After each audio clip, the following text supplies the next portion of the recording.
Hola a todos y todas. Bienvenidos nuevamente al Rincón de Atso, lugar de podcast y video podcasting del Grupo Sociedad y Estado, asociado al Grupo de Estudios Latinoamericanos y pertenecientes al Centro de Estudios Históricos y al Instituto de Humanidades y Ciencias Sociales, instituto de doble dependencia con nuestra Universidad Nacional de Mar del Plata y el CONICET. Hoy, 16 de octubre, se graba el capítulo 21 del Rincón de Atso, Diana. Nos podés encontrar en el canal de YouTube de Aportes de la Historia, también en Spotify y en iVoox. En la dirección Max Banaguarduart y en la producción remota Francisco Colonna y Juan Cruz Oliva Pipia, estudiantes de la Universidad Nacional de Mar del Plata. Con nosotros Diana Duart, directora del Grupo Sociedad y Estado y directora ejecutiva de la web Aportes de la Historia, dependiente de dicho grupo. Y yo, que como el Zócalo indica, trabajo donde informa el Zócalo. Parroquiales, Diana. Les comentamos a los oyentes que el Centro de Estudios Históricos puso en línea en su canal de YouTube 6UNMDP la serie Los libros que la pandemia no nos dejó presentar. Primer capítulo con la doctora Laura Mazzoni y el segundo con tu participación. También, Diana, invitamos a ver el trabajo de Francisco Colonna y Juan Cruz Olivia Pipia en el canal de YouTube de Aportes, que rescatan historias planteadas por Sweetie Nash. No te lo pierdas y merecen estar en el aula. Filmamos con una cámara Sony HXR MC88 y el sonido se toma con una grabadora Zoom 6. Agradecemos al administrador de la página web Aportes de la Historia, Hugo Fiorentini, por hacernos en 3D con su impresora, que yo por supuesto no voy a tener, el logo que observan en la torre del micrófono. Hoy el maíz como objeto de análisis, Diana. Un recuerdo para el licenciado Carbonari y la licenciada Sierra, quienes dictaban Prehistoria General y Prehistoria de América allá en los inicios de los 80 en nuestra facultad en Maipú y Marconi, quienes le dieron fundamental importancia a este cultivo, tanto en su domesticación y difusión, dos conceptos teóricos que en esas clases se vieron reflejadas en abundante literatura. En mi caso, en los cursos Diana del Colegio Ilia, tanto los que me acompañaban en segundo y tercero, pudimos trabajar los contenidos como el maíz, la papa, el azúcar, el tabaco y el algodón. Estos tres últimos como cultivos tropicales de plantación. Observando además, Diana, los sistemas de producción y las tecnologías implementadas desde el cultivo a la cosecha, los sistemas de riego y el uso de la tierra, entre muchos otros como la mano de obra. Un tema que recorría este proceso explicativo junto al hambre, las hambrunas y la abundancia. Además de algunas recetas que buscaban, Diana, explicar que tanto el maíz como la papa han sido productos exitosos en el continente europeo desde el siglo XVI. Siempre comentaba que el maíz ofreció resistencias en los colonos de Nueva Inglaterra ante el asombro de las primeras naciones que no entendían la existencia y preferencia con respecto al trigo. Hoy esa cuestión en parte está saldada en términos explicativos. Muchas de estas ideas modestas para acercarla al aula de los colegios medios estaba estructurada a partir de la obra del maestro Fernán Braudel, Civilización Material, Economía y Capitalismo en los siglos XV al XVIII. Las estructuras de lo cotidiano, es cierto, con una matriz muy eurocéntrica. Braudel rescata en un breve tratamiento sobre el maíz a los documentos iconográficos, esas figuras que se encuentran en innumerables sociedades antes de la llegada de los europeos, desde hombres armados con bastones largos para el cultivo o mujeres echando semillas, entre muchísimas ilustraciones y que sirven como fuente. Él señala que el maíz es una planta milagrosa, ya que crece deprisa y los granos, antes de madurar, ya son comestibles, además de un enorme rendimiento que sorprende a los europeos. Señala que solo se necesita 50 jornadas al año de trabajo. El maíz crece prácticamente solo. Pero nos recuerda que es insuficiente como base alimenticia, debe ser complementado. También ha dado base a bebidas por fermentación como la chicha, la sora o el whisky de maíz que compite con el de cebada o malta. Les decía a quienes compartían el aula conmigo que se debe hacer un mapa en donde ubicar dónde se cultiva el maíz y ver cómo circula hacia los centros de consumo, para reconstruir cómo viaja. Esto, Diana, es muy importante y es un ejercicio para practicar cartográficamente. Tiempo y espacio, uno de los productos que fue base de la revolución alimentaria del siglo XVIII. Finalizo esta breve introducción poniendo en escena dos textos hermosos: El país del hambre de Piero Camporesi y La historia del hambre de Rothberg y Rapp como editores, que me regalaste y lo señalaste como una guía para trabajar con mis alumnos, en donde se relatan los momentos de abundancia y escasez, contenidos casi ausentes en la historiografía escolar. Una verdadera lástima.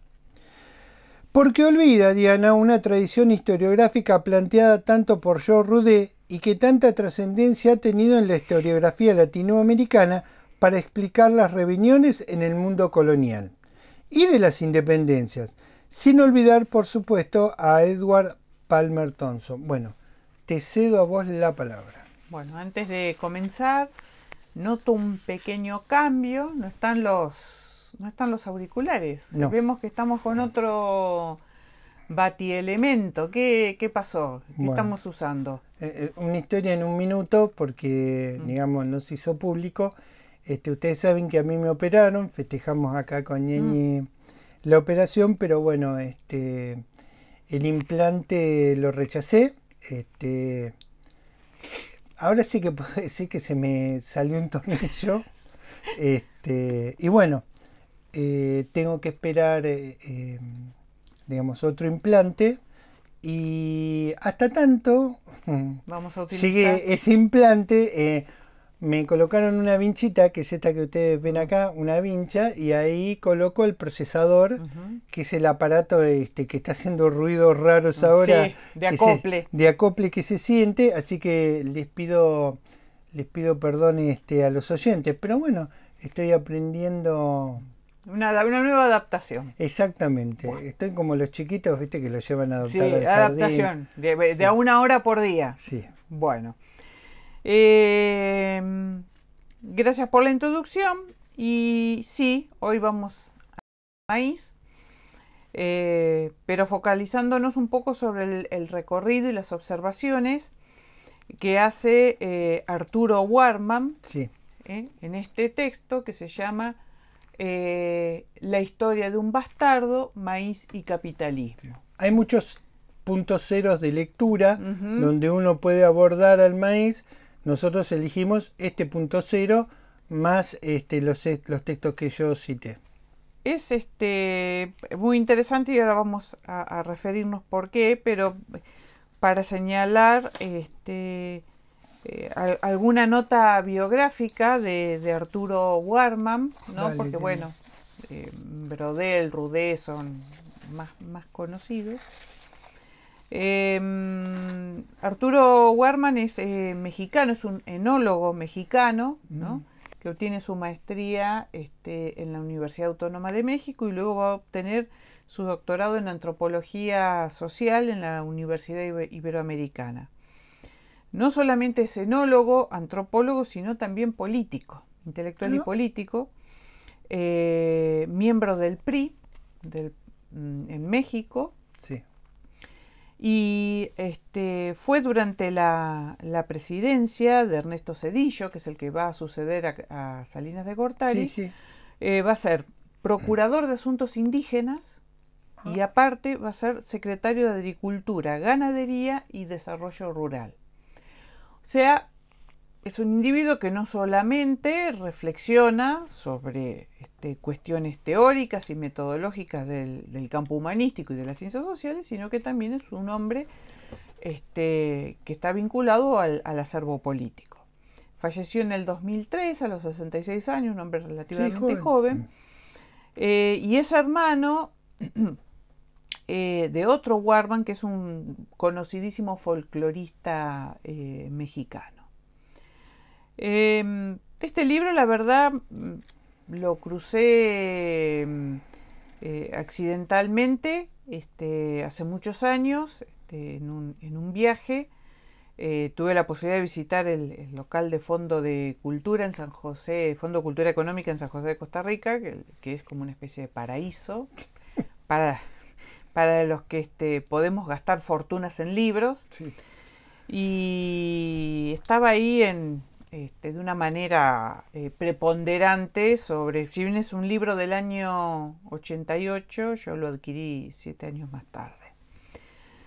Pero la verdad es un enfoque y es un abordaje muy interesante el que hace Warman acerca del maíz en general. Él habla de el tesoro biológico genético que América le lega al mundo. Y un poco lo que vos señalabas respecto del libro compilado por Raab sobre el hambre y la historia. Está acá. Exactamente, está ahí. Y en su introducción lo que ellos, los compiladores, observan es que el hombre tiene esa fase por todos nosotros conocido, que es la de cazador-recolector, pasa a una etapa de agricultura y ganadería sedentaria, hasta que finalmente, dice, la humanidad va a ir pasando de manera sucesiva entre ciclos de prosperidad y de adversidad, desde la perspectiva de los alimentos. Expliquemos acá una cuestión. Este libro, esta compilación, es producto de un congreso, de un encuentro que se realizó en la ciudad de Bellagio, en Italia, ya por los inicios de la década del 80,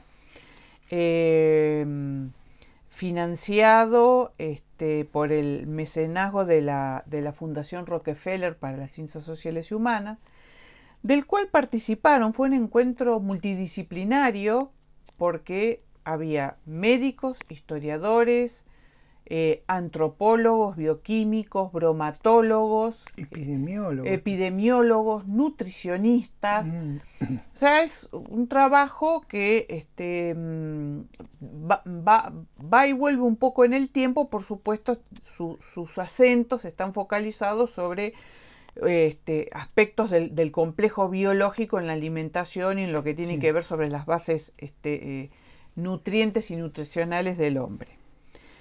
Pero ellos señalan precisamente en sus elaboraciones, en sus apreciaciones generales, que el hombre se fue adaptando, y esa adaptación lo que permitió fue variar y ampliar sus recursos nutrimentales, dicen los autores.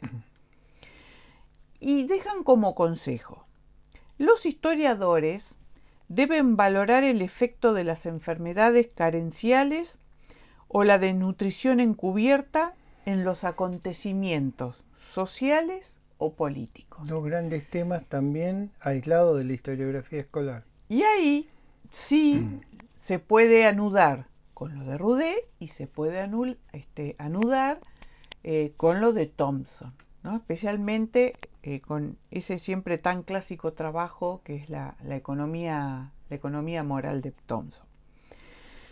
Las hambrunas han sido algunas veces producto de la escasez de alimentos, pero también de desigualdades sociales o de decisiones políticas. A partir de esa introducción, luego se desarrollan los capítulos que están abordados por médicos, epidemiólogos, etcétera, etcétera.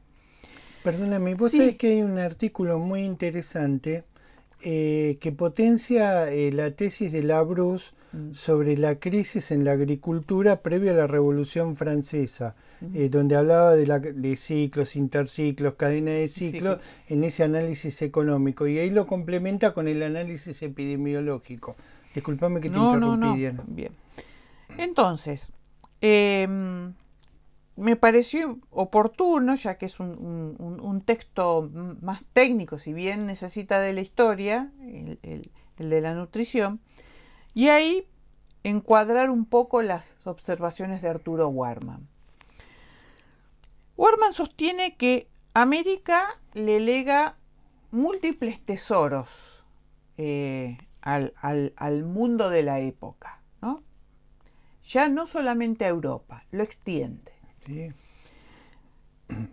Le lega metales, materias tintóreas. Lo más cercano que tenemos acá por la región es el palo Brasil, que se lo utilizaba como elemento tintorio. Pero sobre todo, Warman pone el acento sobre los vegetales. Dice, ahí hay un tesoro que es fundamental, mucho más que los metales, a entender de Warman, que son el maíz, el tabaco, la papa, la batata o camote, Sí. el maní o el cacahuate. Sí. En Y falta uno, que es la mandioca. La mandioca. Para tener una idea, Warman, para la época en que él redacta este trabajo, dice que 1/3 del total de todas las cosechas mundiales son vegetales americanos. O sea, 1/3 de todo lo que se cosecha en el mundo sumado Sí. es de origen americano. Y va poniendo ejemplos, ¿no? Muy sencillos. Por ejemplo, dice, la corteza de la quina. La quina es un árbol, ¿no? Muy utilizado entre el norte del Perú y Ecuador para atacar la malaria y el paludismo. Esa sería su utilización medicinal. Pero también tiene otra, que es la obtención de un extracto para producir una bebida amarga conocida más comúnmente como bebida tónica. Sí. O sea que sin la bebida tónica no tendríamos el gin and tonic, trago clásico si los hay. También conocido como amargo de angostura. Se obtiene de la corteza de la quina. Otras plantas americanas, por ejemplo, son fuertemente utilizadas en la cosmética. Por ejemplo, la jojoba, que ha suplantado, por ejemplo, la grasa de la ballena, muy cuestionada, principalmente a partir de fines del siglo, desde la década del 80 del siglo XX para acá.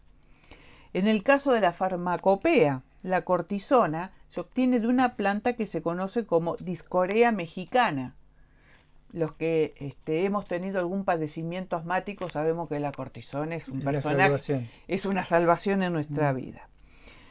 Por lo tanto, Warman dice, es importantísimo el capital biológico americano que se va a esparcir. ¿Cuál es la diferencia? ¿Cuál es la marca o el sello?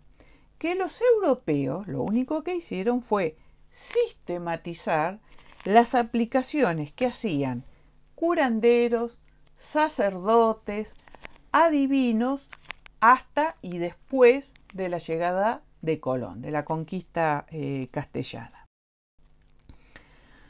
¿Cuál es la magia o el secreto o la importancia de este cultivo, ¿no? Él lo llama la botánica de una planta maravillosa, Arturo Warman. O sea, también pensemos esta cuestión. Warman es mexicano y estamos en uno de los corazones de las variedades de distintos tipos de maíz. O sea que hay como una doble reivindicación.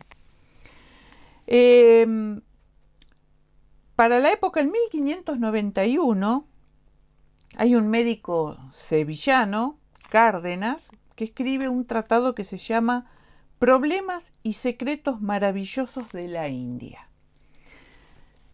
Y, si me permitís, voy a leer una cita que dice así.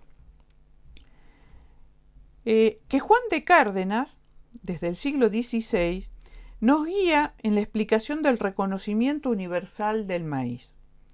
De sus virtudes señala, la primera por su generalidad, quiero decir, por ser como es una semilla que en tierra fría, en caliente, en seca, en húmeda, en montes, en llanos, de invierno y verano, de riego y de temporal, se coge, se cultiva y se beneficia. O sea, siglo XVI. El maíz en América se cultiva desde los 45 grados de latitud norte, Montreal, Canadá, ya que hemos hecho varias veces alusión acá, hasta los 40 grados de latitud sur, o sea, 1000 kilómetros al sur de Santiago de Chile. A lo largo de estos 10.000 kilómetros se cruzan todo tipo de terrenos y todos los tipos de clima que podamos imaginar. Hay más de 50 países en el mundo que cultivan maíz. Tiene una gran capacidad de adaptación y es, por sobre todas las cosas, una especie con muchas variedades. Y al respecto, Wortmann señala: dentro de esas variedades están aquellas que pueden entregar de 1 a 3 mazorcas por planta, lo que nosotros conocemos como el choclo. El choclo. Las mazorcas pueden ir de 10 centímetros hasta 50 centímetros de largo. Sí. Puede ser blanco, amarillo, rojo, morado y negro. Quienes alguna vez hayan tenido posibilidad de ir a nuestro norte o hayan viajado a Bolivia, a Perú, o sea, toda la zona andina, y bueno, en México y en Centroamérica también se nota, vamos a encontrar choclos más chiquititos, algunos con los granos más duros, no tan húmedos. Nosotros conocemos un tipo de choclo más jugoso, un maíz más jugoso, que es típico de nuestro suelo húmedo de acá, pero si uno va para el mundo andino encuentra un maíz un poco más seco, un poquito más duro, ¿no? Tiene distintos fines comerciales. Puede ser harinoso, serio significa con alta cantidad de gluten, glutinoso también se lo conoce, dulce y palomero. Palomero es el que se utiliza para el pochoclo. Exactamente, ahí estamos sumando un elemento importante. Claro, o sea, popcorn. El popcorn. No hay película sin popcorn. Claro, en el mundo no debe haber función de cine sin pochoclo. O en campamentos. O en campamento. Solamente en México se reconocen 25 variedades de maíz. Solamente ahí. Es de altísimo rendimiento. Tiene poco desperdicio. ¿Por qué? Porque la mazorca es protegida por hojas. O sea, no se pierde el grano. Frente a un temporal queda como contenido. Es muy sencillo para la cosecha y mucho más sencillo para consumirlo. Y al respecto nos dice Wortmann nuevamente: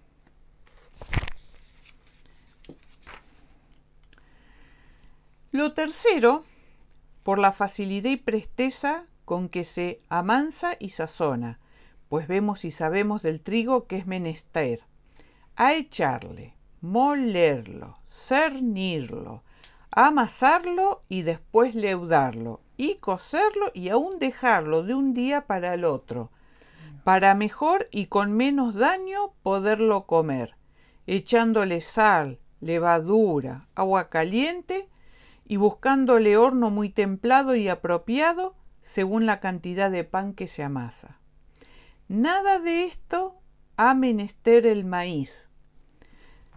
Sobre una piedra se muele, y sobre esa misma se amasa y se hace pan, sin llevar más sal, sin llevar levadura, ni leudo, ni otro recaudo que un poco de agua fría, y al momento se tuesta o se cuece sobre una cazuela o comal de barro, y así se calienta, se come con todo el gusto y regalo del mundo.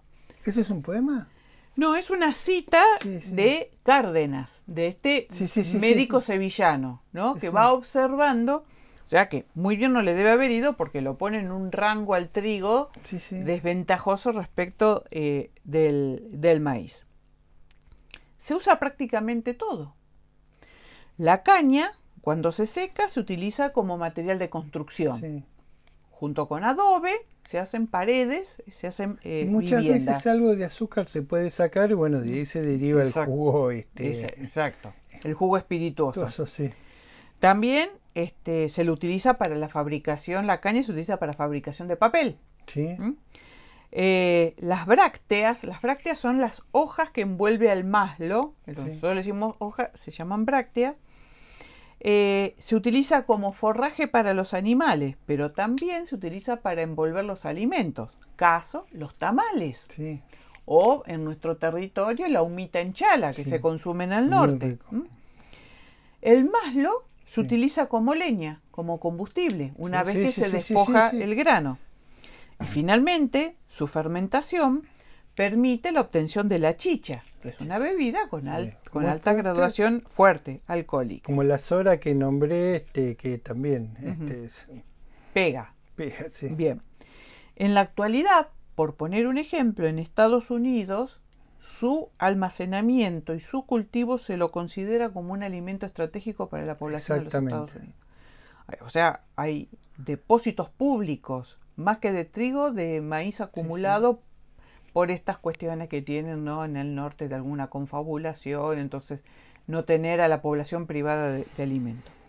Y tiempo, ¿no?, ya para el siglo XX, segunda mitad del siglo XX, el rol del maíz en la producción de biocombustibles, que cada vez va teniendo mayor protagonismo en el mundo. Junto con la caña de azúcar en Tucumán. Exacto. Dice Werman, el maíz de alguna manera, en principio, comienza siendo la historia de un bastardo hasta que ese bastardo da tantos beneficios que después se quieren apropiar el origen botánico del cultivo, ¿no? Entonces, dice, bueno, la superioridad europea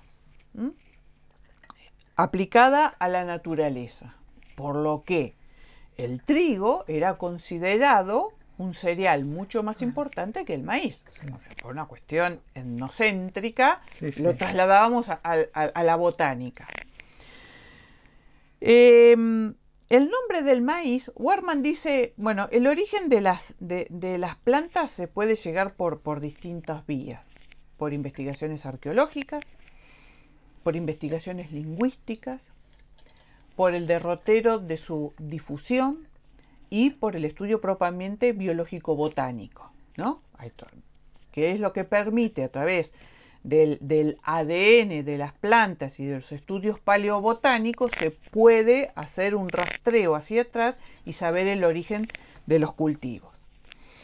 Entonces, dice, el nombre de maíz en las culturas americanas recibe distintos nombres, pero están inscritos en los troncos lingüísticos de las lenguas americanas. O sea, uno lo va arrastrando y lo encuentra en un punto, cosa que no sucede para las lenguas indoeuropeas. Ahí no hay ningún tronco que haga referencia a un término específico que sea el maíz, ¿no?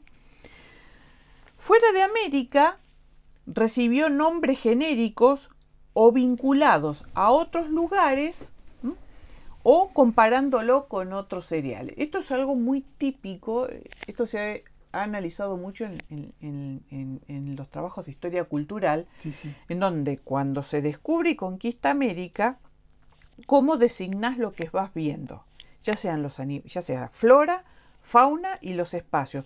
Todo es, no sé, planta de parecida a Córdoba. O cuando Cortés dice está lleno de mezquitas, porque no puede describir las pirámides, entonces, ¿cómo los ilustrás a los europeos de lo que se está viendo en América? Entonces ahí está cuestión. Entonces, en Inglaterra se lo denominó corn. Y corn significa grano. Es una cuestión genérica que al pasar. En India se lo conoció como trigo de la Meca. Ahora vamos a explicar por qué. En Francia y España, trigo de las Indias. Sí. Y en Egipto, grano de Turquía. Qué bárbaro, ¿eh? Bueno. Nunca maíz. Nunca más, no. Hay que buscarle algún sucedáneo en el lenguaje.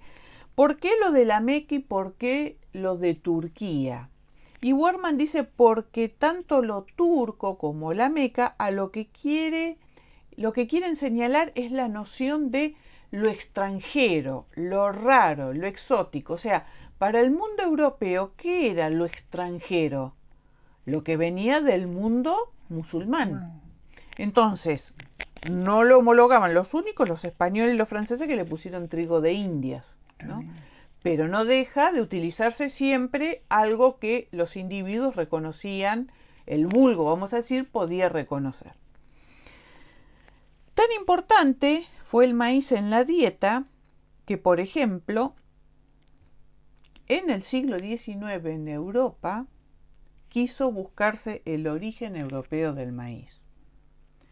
O sea, como era muy importante, algo muy importante no podía ser americano, claro, tenía que ser europeo. Eso lo señala Brodel. O sea, imaginémonos la mentalidad de decir, bueno, algo tan importante no es de acá. Entonces, bueno, y empezaron a rastrear, hicieron estudios lingüísticos, botánicos, no encontraron ni bajo las piedras, encontraron algo, claro, pues el maíz era americano, obvio. Y aunque parezca mentira, recién a principios del siglo XX, dice Werman, finalmente se zanjó el dislate científico. Claro, o sea, se rindieron. Se rindieron y dijeron, bueno, está bien, es americano. Claro. Y a partir de ahí continuaron. El maíz aparece en pinturas y en grabados ancestrales de las culturas americanas.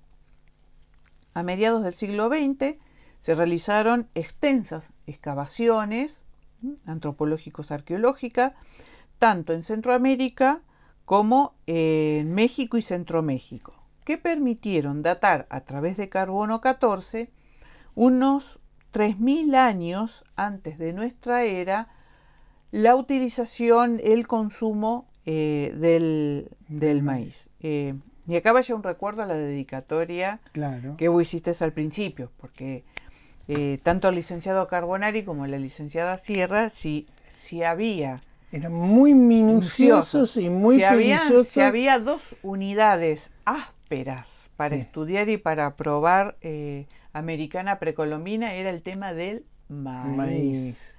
Había que acordarse pelillosamente las dataciones. En el centro de México se encontró, por ejemplo, polen de maíz silvestre en pequeños... como especie de pequeñas horadaciones en piedra, que lo lograron datar en 80.000 años. O sea, mucho antes de que se produjera la población del Nuevo Mundo. Como para que nos demos una cuenta. Por supuesto, con el poblamiento y más tarde va a llegar la domesticación del maíz, con lo cual ya lo tenemos como casi todas las especies. Es una especie de origen silvestre que va a ser adaptada por el hombre.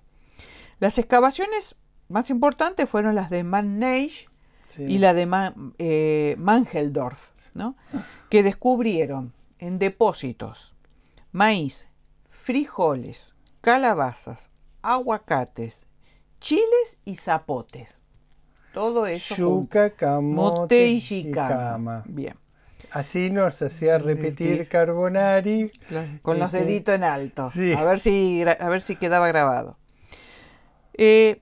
Durante un milenio, dice Werman, lo cultivado por el hombre representaba solamente el 10% de la dieta. O sea, un 10% se cultivaba, el resto se obtenía por recolección o caza.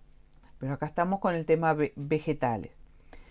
Hacia el año 3000 a.C., lo cultivado pasó a representar un 30% de la dieta. Y acá nosotros podemos empezar a tener un bosquejo o una idea acerca de lo que es el mundo andino y el área novohispana o mesoamericana en cuanto a esas culturas que luego vamos a ver muy atesoradas respecto de la importancia del maíz. Entonces Werman dice, el maíz es una creación colectiva e histórica de los pueblos americanos. Así le vamos a ir poniendo un sello. Como buen mexicano le va poniendo su impronta. Ahora bien, el maíz no se va a quedar en América, porque por algo señalamos cómo se denomina en otras partes. Entonces, el maíz va a surcar los límites continentales, como ya mencionamos acá, o sea, como el azúcar vino del sudeste asiático hacia América, pues de América hacia Europa van a surcar otros alimentos. Por eso, reitero, esta idea de que la globalización es algo que para los chicos jóvenes surge con Internet, no. Es un poquito más viejo. Busquemos las cosas. El maíz, o sea, Colón toma contacto, y sus huestes, por supuesto, toman contacto con el maíz en el primer viaje. Pero no va a ser hasta que en el segundo viaje es llevado a España. Y una vez que esos granos migran a España, va a comenzar su expansión, no solamente dentro de Europa, sino que va su expansión al África, al continente asiático y a las islas del Pacífico. Se estima que para fines del siglo XVI ya había hecho todo ese recorrido. Pensemos nosotros que por ahí el territorio europeo, en la zona sur, puede darse un poco mejor el tema del maíz, pero para estos dos grandes continentes va a tener una relevancia no menor, pero sobre todo en el asiático. Por lo tanto, dice Werman, la expansión de material genético se dio por distintos motivos, o por ambición, o por curiosidad botánica, o por necesidad alimenticia. Sí. Alguno de esos tres movilizó esta situación. China, cuando no China, era la nación más rica, más poblada y poderosa cuando se introdujo el maíz en las rutas que se utilizaban para comerciar con China. Entonces, nuevamente, creo que en algún momento también lo habíamos mencionado, lo recuerda Brodel y también lo recuerda Wallenstein y Chipola cuando hablan del rol de China y de India en el PBI mundial en el siglo XV, XVI. Pues sabes que a mí me pareció de esos tres que nombraste el más certero fue Chipola, porque en trabajos muy breves y muy ejemplificadores demostró lo que era esta relación comercial entre Oriente, entre comillas China, y Europa, ¿no? Donde decía los barcos de Europa a Oriente van vacíos y vuelven llenos. Los chinos no quieren nada de lo que produce Europa. Eso fue un enorme problema en el intercambio comercial, porque no había qué productos europeos colocar que les interesara a los chinos, salvo los relojes. Exacto. Salvo los relojes. Discúlpame, Nini. No, por favor. China era un país agrícola y agronómicamente desarrollado y con una gran variedad de técnicas agrícolas. O sea, técnicamente estaban más avanzados que los propios europeos. En 1550 se sorprenden los alumnos cuando vos das esa información, porque China supuestamente siempre fue pobre y necesitó de Occidente para desarrollarse. Aunque vos cuando empezás a relevar esos datos, no te digo que me ha pasado que se han resistido, decir, bueno, porque digamos, ¿quién va a dudar de Chipola? Pero sí les empezaba a caer, discúlpenme el término, la ficha de que no todo es como se había planteado desde Europa o eurocéntricamente. Claro, porque esa es la visión, la imagen, la foto, la pintura que Europa le transmite a Occidente, y es de otro momento de China, pero no esta. En 1555 ya hay menciones del maíz en China. En una historia natural que escribe Kung Hsien para la provincia de Honan, que es en el norte de China. Se supone que China, Werman plantea dos posibilidades, haya llegado o por vía marítima o por vía terrestre. La vía marítima es que haya llegado al puerto de Cantón mediante la introducción de navegantes portugueses. Claro. Nosotros sabemos muy bien que estaban Ahí merodeando está, esa el zona. barco llega vacío de Europa a China, pero llega con estas bolsas de semilla. Exacto. O por vía terrestre, cuya ruta sería India, Birmania, Yurmam, y así entraba a China. El maíz en China se lo conoció como trigo de los bárbaros occidentales. O sea, increíble. Claro, o sea, vemos trigo de los bárbaros occidentales. O sea, los occidentales a los ojos de los chinos eran claro, bárbaros. O trigo de jade. ¿Por qué? Porque la planta era toda verde. Como la piedra de jade. Esa era la denominación. No siempre los bárbaros son los otros para nosotros, claro, sino para los otros, nosotros, en este juego de palabras, somos los bárbaros. En el norte de la India también se va a dar este cultivo, principalmente en la zona de Assam. Sí. El maíz podía cultivarse en las laderas de las montañas. Resiste la poca lluvia y se beneficia de ello. No es como el arroz. El arroz requería zona de llano u otro régimen de agua. El maíz, fijémonos acá la cuestión cultural. El maíz en Asia no va a tener el prestigio del arroz. No. O sea, en Europa no tiene el prestigio del trigo y en Asia no va a tener el prestigio del arroz. Pero completa la dieta y puede convivir con los otros cultivos. Me disculpas, ¿sabes que me estaba acordando cómo llegó a Japón a través de los jesuitas? Los jesuitas dijeron, bueno, esa es otra historia, después cómo termina la Compañía de Jesús en Japón, pero en sus inicios trajeron ese obsequio, ¿sí? Y el obsequio fueron semillas de maíz.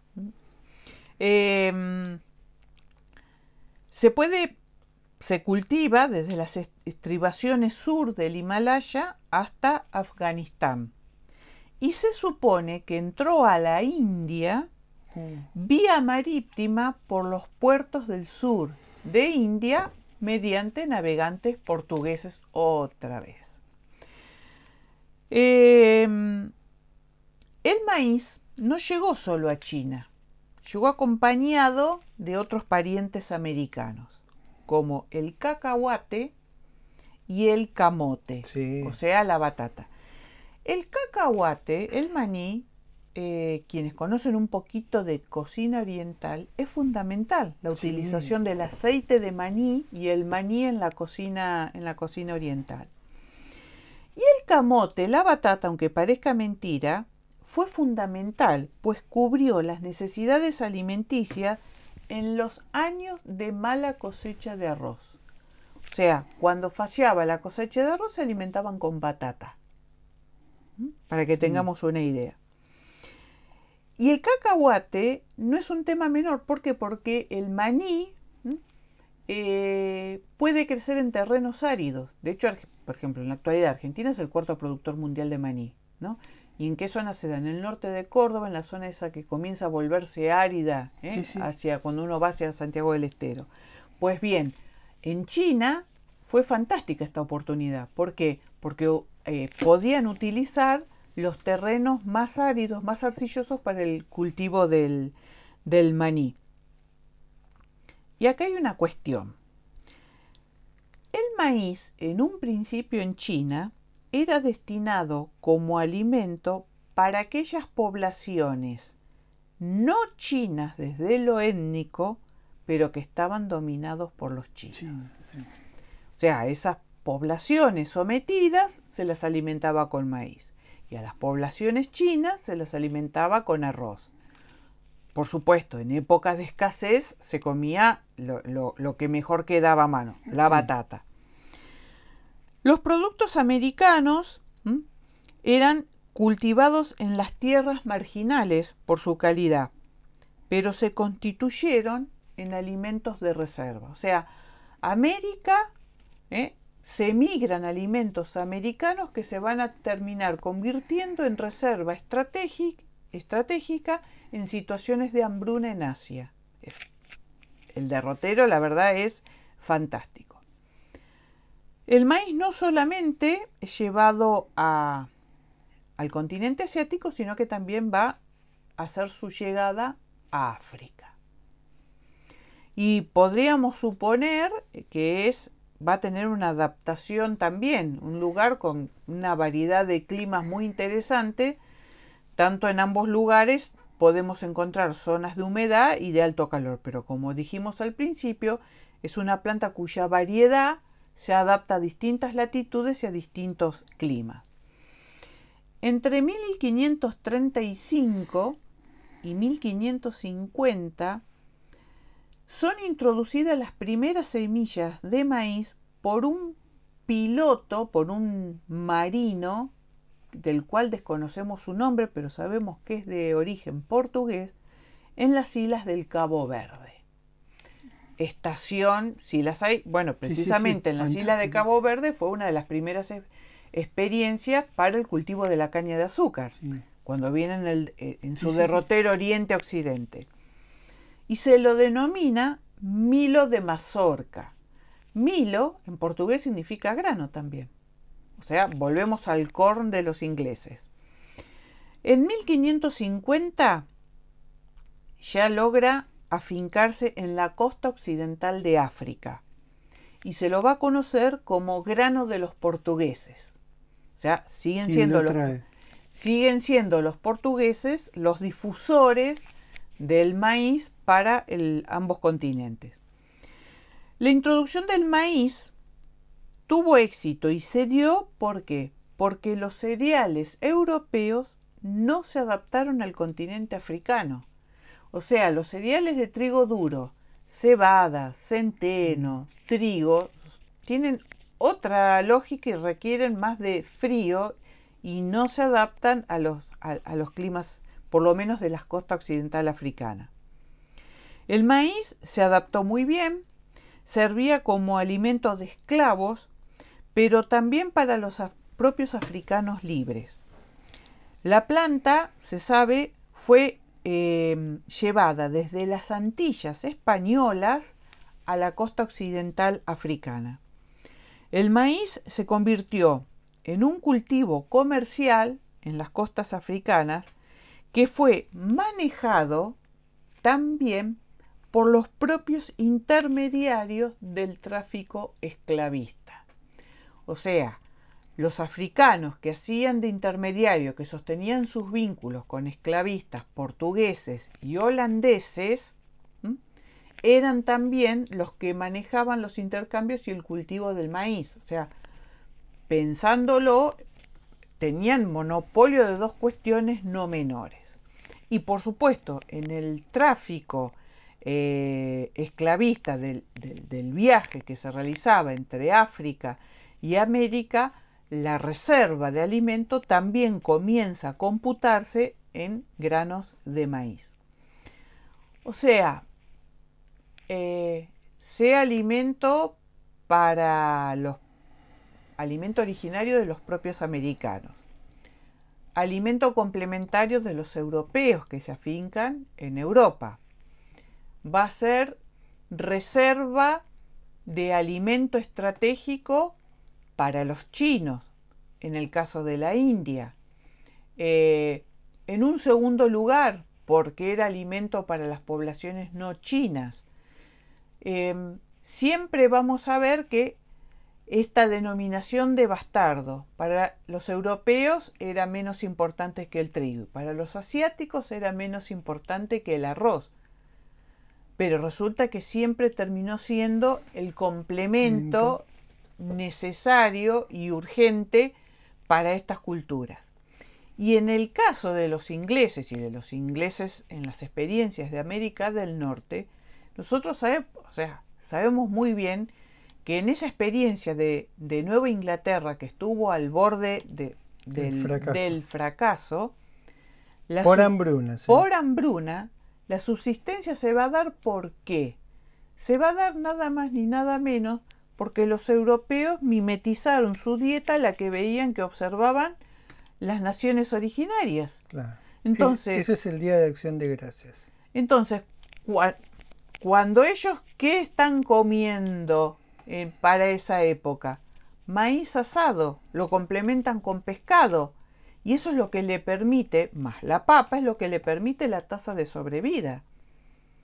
Recuerden que cuando vos cultivás en el lugar que ocupás es porque realmente lo conquistás. Lo colonizaste. Y lo colonizás. Digo, esto lo dice en la película de Ridley Scott, The Martian. The Martian, cuando Matt Damon cuando logra producir papa en Marte, y se burla de Neil Armstrong. ¿No? Disculpame. Entonces, no es un tema menor. Y uno entiende mejor a través de la lectura. El texto de Warman luego sigue recorriendo un poco el maíz en función del colonialismo europeo del siglo XIX y cómo el maíz sigue teniendo una representación muy importante a la hora de utilizarlo como alimento. Un segundo rango, pero que es vital. Entonces, desde los europeos que le quisieron encontrar origen europeo, desde los asiáticos que lo ponen en un segundo rango detrás del arroz, y así sucesivamente, lo que vemos es que el maíz, como tesoro botánico biológico americano, es un universal para la dieta contemporánea. No solamente la dieta, sino para todos los derivados. Esperamos que sirva este aporte y que lo tomen, porque casi siempre, ¿qué se recupera de América? Los metales, que no es un tema menor, los metales que los europeos se llevaron hacia el continente, que aparte no se lo quedaban ellos, sino que aparte era intermediario con el comercio asiático.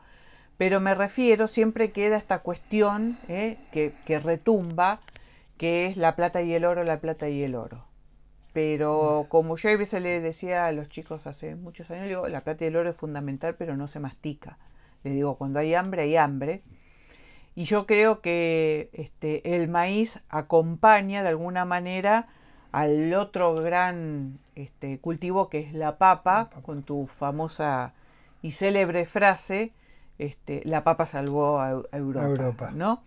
Entonces, no me creen. Vos sabés que yo lo seguía diciendo y todo el mundo se reían porque creían que la papa era europea. Bueno, entonces, desde dislates de buscarle la semiología, en la lingüística indoeuropea, una raíz que hiciera referencia al maíz, ahí vemos cómo es una especie de desclasado, pero hoy mundialmente valorado. Sí. Así que esto yo creo que es hasta como ejercicio espacial. Yo hice en una oportunidad hice un mapa de la domesticación, las originales y las trasplantadas, y los chicos se asombran de una manera llamativa, ¿no? Porque piensa que todo en el planeta estaba dado como lo conocemos hoy. Así que bueno, sea por pochoclo, sea por polenta, sea hervido o de la manera que lo quieran ingestar o tamales. Como lo hacen los mexicanos tan lindo. Tan lindo. Esa es la historia de nuestro querido cereal americano, el maíz. Bueno, hay un ícono cultural de la década del 40-50 que es MacArthur fumando con su pipa de mazorca de maíz, que es con lo que fumaban los pobres en el sur de Estados Unidos. Si bien él era de una familia muy aristocrática, adoptó esa costumbre. El segundo punto también, que para la cultura norteamericana el maíz está muy presente en toda la literatura, especialmente en la literatura de terror, con un autor que es Stephen King. Siempre cuando vos entras en el maizal, es porque el maizal está dominado por el demonio y en esa figura que es el espantapájaros, ¿no? Que digamos domina al hombre y que se pueden ver en muchas de las novelas de Stephen King. Yo señalo estas nomás, Pero la novela Apocalipsis Sí. es muy claro cuando, digamos, todos los que sueñan se encuentran en el maizal con la madre Abigail. Sí, me gustaría también cerrar con un hecho, con un acontecimiento. Hace 75 años, un 17 de octubre, se produce un evento muy importante en la historia argentina. Más allá de la aprobación o la desaprobación que ese movimiento pueda tener en la vida de los argentinos y de los estudiosos. Lo cierto es que a mí me gustaría rescatar dos personas. Una es mi mamá, que ella salió el 16 de octubre de la fábrica Mistingué rumbo a la Plaza de Mayo y pasó todo el día y la noche. y la noche del 17 de octubre esperando a ver qué pasaba. Y pasaron muchas cosas que cambiaron la realidad de muchos argentinos. Emergieron otros argentinos, como dijo mi mamá, en ese momento tenía 20 años. Y la otra persona es el papá de Diana, que salió de Jarros y bueno, por ahí se vieron, nos encontraron. Pero no sabemos. ¿Quién sabe? Hay tanta gente que estuvo ahí y bueno, recupero esas dos vidas y esos dos relatos que tan importantes son en la historia desde abajo. Bueno, Diana, ha sido un placer escucharte. Me gustaría, ya para finalizar, tratar de que al menos podamos tener una agenda en cuanto a contenidos temáticos sobre el tema de la abundancia y la escasez. Y las hambrunas y las epidemias en la historia. Creo que se merece un lugar en la historia escolar y no porque ha sucedido este fenómeno que se pone en evidencia un tema no tratado. Es un tema que ha sido muy tratado por los historiadores, pero se ha decidido que en la historia escolar estos temas no participen. Por eso ese abordaje que estamos haciendo, nos falta la papa. La cual le tenemos que dedicar exactamente, un podcast. Bueno, Diana, como de costumbre. Te agradezco mucho. No, por favor. Y te cedo la palabra a vos, ahora para que despidas a nuestros oyentes. Bueno, como decimos siempre, muchas gracias por acompañarnos, por escucharnos, por mandarnos inquietudes que vamos contestando dentro de nuestro saber y no entender, porque entre la ciencia y la creencia hay una larga diferencia. Gracias por seguirnos, ya saben, en el canal de YouTube. Si les gustó, nos dan un like. Suscríbanse, por favor. Y bueno, nos encontramos en la próxima entrega. Buen fin de semana y felicitaciones por la incorporación tecnológica. Y disculpen si se acoplaba, se va a sentir mucho ruido de acople, pero bueno, es demasiada tecnología junta. Bueno, hasta la próxima y gracias por acompañarnos nuevamente. Un beso grande, Diana. Beso. Gracias.